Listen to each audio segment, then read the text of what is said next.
comenzamos la tercera cápsula relacionada al presupuesto. Ya habíamos comentado algunas características o conceptos iniciales de lo que es un presupuesto, que se compone básicamente de los ingresos y gastos, pero nos vamos a detener precisamente en estos dos aspectos centrales del presupuesto. Cuando tenemos ingresos, como por ejemplo un salario, sabemos que disponemos de ese ingreso mensual para costear nuestros gastos mensuales, gastos fijos.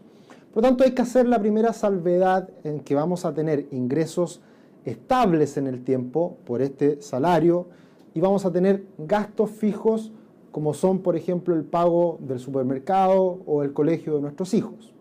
Entonces, partimos de la base de que vamos a tener ingresos y gastos fijos e ingresos y gastos esporádicos, no recurrentes. Entonces, lo que tenemos que hacer dentro de un presupuesto es establecer bien, primero que todo, esta relación. ¿Cuáles son nuestros ingresos fijos? ¿Cuáles son nuestros gastos fijos? Dentro de los ingresos fijos pueden ser precisamente el salario, algún bono trimestral, algún ingreso extra que generamos por vender algún artículo, algún producto, y eso nos entrega recursos mes a mes. Luego tenemos gastos fijos como por ejemplo el pago del colegio, el dividendo, el arriendo, la compra del supermercado, los servicios básicos, los teléfonos, etc. Entonces lo que tenemos que primero que todo dentro de un presupuesto es establecer esta relación y tratar de llegar a un equilibrio dentro de estos dos grandes conceptos como son los ingresos y gastos.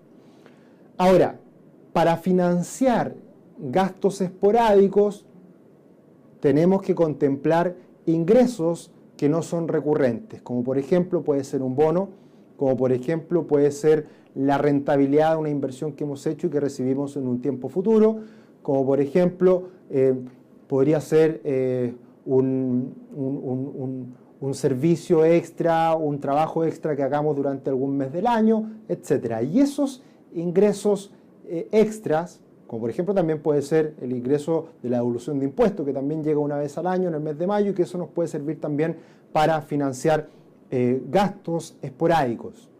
Entonces, ¿cuáles son los gastos esporádicos? Un viaje, unas vacaciones, eventualmente el mes de diciembre que se compran muchos regalos, eventualmente también el mes de marzo que se pagan también muchos gastos en ese mes en particular. Entonces lo que tenemos que hacer es tratar de equiparar estos ingresos extra, estos ingresos esporádicos con gastos esporádicos.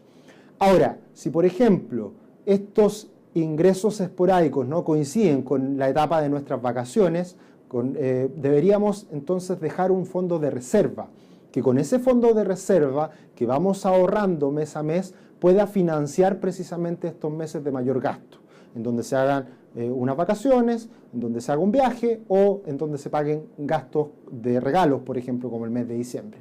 Entonces, es importante tener en consideración, reitero, ingresos estables, gastos estables, ingresos esporádicos con gastos esporádicos.